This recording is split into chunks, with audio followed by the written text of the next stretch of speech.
在流动的坐标里安放真实的自己。王嘉尔与周末画报的私人对话。最近周末画报 Style MW 2026年新刊封面一释出，没用什么铺天盖地的营销造势，却在时尚圈和大众视野里悄悄掀起了一阵不小的涟漪。这次的封面人物是王嘉尔，但坦率讲，比起以往那种一上来就把视觉张力拉到满格，恨不得把国际巨星4个字刻在脸上的拍法，这组大片偏偏选了条做减法的路子。核心概念叫临时坐标，听起来带点地理学的冷静，但细品下来，其实特别贴近他这几年的真实生命节奏。常年满世界飞，演出连轴转，跨国项目无缝衔接的人，早就习惯了把机场贵宾室、酒店走廊、后台化妆间当成第二个家。而那些真正属于自己，不用面对镜头，不用回应期待，不用维持人设的碎片时间，反而成了他生活里最奢侈的停靠站。我总觉得，当代时尚摄影最难得的，从来不是把人拍得多无懈可击，而是能不能拍出人本身的质地。这组片子没搬什么宏大布景，也没硬凹什么舞台王者气场，就是把它轻轻放回了一个带点复古味儿的居家空间里。斑驳的墙面，带着岁月包浆的木质家具，软塌塌的床榻，还有窗外压低的夜色，所有细节都在安静的铺陈。你看，褪去所有标签之后，他也就是个会在漫长旅途中找地方喘口气，跟自己待一会儿的普通人。这种不端着、不讨好的松弛感，反而比任何精心计算的视觉轰炸都更有后劲。聊到空间叙事，这组大片最聪明的地方，在于它彻底跳出了时尚工业里那种为拍而拍的刻板套路。以往很多艺人封面，恨不得把秀场直接搬进摄影棚，或者用夸张的几何装置、高饱和的色块去制造所谓的先锋感。但这回，摄影师和造型团队反其道而行，把镜头对准了充满烟火气的私人场域。你仔细看那些陈设，没有一件是崭新的刺眼的，反而都带着使用过的痕迹，就地毯的褶皱、木桌边缘的磨损、窗帘半掩的光线切割，都在悄悄构建一种被生活浸染过的真实感。说实话，这种场景选择其实挺冒险的，因为居家空间最容易拍的琐碎或平庸，但偏偏在这里，王嘉尔的状态反而被放大了。他不再是被无数光环包裹的符号，也不是舞台上掌控全场的表演者，他只是王嘉尔，一个在高频运转的日常里短暂按下暂停键的个体。我个人挺喜欢这种场景与心境的互文。空间不再是背景板，而是成了情绪的容器，人不再是在空间里摆姿势，而是真正住进了那个坐标里。这种从展示到存在的转变，恰恰是这组大片最显功力的地方。造型逻辑上，这次他上身的是 Louis Vuitton 2026春夏系列，搭配 Cartier 的珠宝。很多人一看到奢牌组合，第一反应往往是高定红毯视觉冲击，但这回偏偏反着来。LV 这一季的剪裁走的是去戏剧化的路线，贴身的黑色针织上衣，廓形宽松但不失骨架的休闲外套，全凭面料的垂坠感和线条的利落度撑着。说实话，这种看似毫不费力的穿法其实最难驾驭，稍不留神就容易显得拖沓或没精神。但王嘉尔那种自带冷感的疏离气质，加上长期舞台训练练就的挺拔体态，恰好把衣服的筋骨给拖住了。更妙的是，画面里反复出现的那个 LV 经典旅行箱，你细想一下， LV 起家不就是靠做旅行皮具吗？他骨子里的基因就是在路上临时落脚跨越边界。而王嘉尔这些年几乎把地球当成了巡回的棋盘，从一个时区飞到另一个城市，演出、创作、录制、采访，连轴转的节奏早就刻进了生物钟。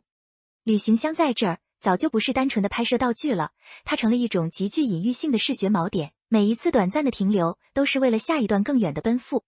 我挺欣赏这种品牌精神与人物轨迹的暗合，不用喊口号，不用硬贴商业标签，东西安静的摆在那儿，故事自己就讲透了。至于 Cartier 的珠宝，也没走什么浮夸路线，就是细细的链坠、简约的素圈戒指，冷冽的金属光泽跟柔软的针织面料一碰撞，刚柔并济，细节里透着克制的高级感。这种不抢戏、不喧哗的点缀，反而让整体画面有了呼吸的节奏。镜头语言方面 ，Jumbo Sui 的处理真的挺见功底。整组大片的色调偏冷，光线压得很低，没有那种打满光，把皮肤修得毫无瑕疵的工业化质感，反而保留了一点粗粝的近乎纪实的气息。你去看他靠在墙边单手撑头的样子，眉眼微微低垂，那种疲惫感和温柔感是同时存在的，不是演出来的酷，也不是硬凹的深情，就是一个人独处久了，自然流露出来的那种终于可以卸下盔甲的松弛。我每次看这种照片，都会忍不住想，我们在屏幕前看到的能量满格的舞台王者，私下里是不是也常常这样，把自己缩在某个安静的角落里，什么都不用想，什么都不用做。还有他窝在床榻边，手边放着旅行箱的那几张，空间被压缩得很私密，侧逆光把轮廓勾勒得很柔和，整个人像被包裹在一个只属于自己的安全区里。最让我觉得意外的是，有一张他头顶着个小玩偶，手里举着自拍杆的随性定格。说实话，刚看到的时候我都愣了一下，这跟他平时在音乐节上那种掌控全场的霸气形象反差太大了。但转念一想，这种孩子气的瞬间，不正是他被生活短暂赦免的证明吗？镜头没有刻意去美化他，反而用一种近乎旁观的冷静，记录下了他最不设防的避免。这种克制比任何情绪宣泄都更有力量，也更耐看。如果说全身照是在搭建场景和氛围，那这组里的对脸特写就是直接把情绪的颗粒度拉到了最大。浅金色的头发软化了原本比较硬朗的面部线条，但眼神里的东西却很复杂，有常年奔波留下的倦意，有回到私人空间后的沉静，但更深处还藏着一种没被时间磨掉的笃定和锋芒。我挺佩服这种不靠表情管理取胜的拍法。很多时尚大片为了追求完美出片，会把模特的表情调到一种标准化的惊艳状态，但王嘉尔这组片子偏偏反着来。他允许自己看起来有点累，允许自己眼神放空，甚至允许镜头捕捉到那些不那么营业的微表情。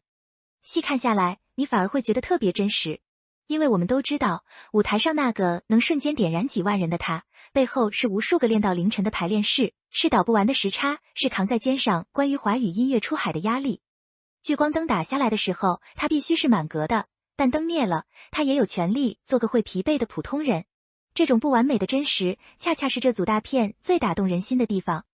我总觉得，真正的高级感，从来不是把一切修饰得毫无破绽，而是敢于把裂缝露出来，让光有地方照进去。允许脆弱，本身就是一种强大。其实回头看王嘉尔这几年的职业轨迹，你会发现他一直在做一件挺难的事，在极度喧嚣的环境里保持清醒的自我定位。他打破语言和文化的壁垒，带着华语流行音乐走进欧美主流视野，从 Coachella 到全球巡演，每一步都走得又稳又狠。但难得的是，他从来没有被顶流或者国际化这些标签绑架。很多艺人走到这个阶段，很容易陷入一种必须永远赢的焦虑里，但他反而在镜头前，在音乐里，在采访中，越来越愿意袒露自己的局限和停顿。这组周末画报的拍摄，其实就是这种心态的视觉化呈现。临时坐标不是逃避，而是校准。就像航海的人需要定期看罗盘一样，他也在用这些短暂的停靠，确认自己是不是还在最初的航线上。我常跟同行聊起他，都说他身上有种很罕见的反内耗特质，不跟外界的节奏较劲，也不跟自己的疲惫较劲，该冲刺的时候全力以赴，该休息的时候就坦然躺平。这种清醒，在流量更迭比翻书还快的娱乐圈里，简直像个异类。但也正因为这份清醒，他的音乐和舞台才始终带着一种很扎实的生命力，不是昙花一现的热闹，而是能经得起时间咂摸的厚度。个人以为，能在高处还懂得低头看路的人，往往走得更远。说到底，临时坐标这个概念，越琢磨越觉得它不仅仅是一组大片的主题，更像是写给当代都市人的一封私人信件。我们这代人好像总在赶路，总觉得停下来就是落后，总觉得休息需要被合理化、被计划、被赋予某种生产力意义。但其实，真正的续航能力，恰恰来自于懂得在什么时候踩刹车。王嘉尔用这组片子告诉我们，允许自己偶尔掉线，不是软弱，而是为了下一次更稳地上线。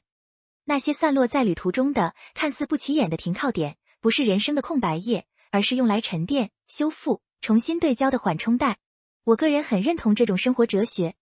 在信息过载、情绪被不断拉扯的今天，能找到一个属于自己的临时坐标，哪怕只是一间安静的屋子，一段无人打扰的午后，一次不看手机的深呼吸，都是一种难得的自救。王嘉尔没有把这些时刻包装成什么励志鸡汤，他只是把它们如实摊开，说，看，这就是我的日常。这种不煽情、不拔高的诚实，反而让整组作品有了跨圈层的共鸣力。恭喜王嘉尔解锁周末画报 Style MW 2026新刊封面。这不仅仅是一次时尚资源的叠加，更是一次自我表达的完整闭环。期待未来的他，继续带着中国音乐人的底气，站上更大的世界舞台。把那些属于东方的节奏、叙事和情绪唱给更多不同肤色、不同语言的人听，也期待他能在属于自己的临时坐标里，一直保留这份不迎合、不伪装、不急于证明什么的从容。毕竟，走得再远的人，心里也得有个能随时回去的角落，而那些角落里的微光，最终都会变成照亮下一段航程的灯塔。人生本就是一场流动的奔赴，舞台是方向，但真正让人不迷失的，是那些愿意为自己留白的温柔的停靠。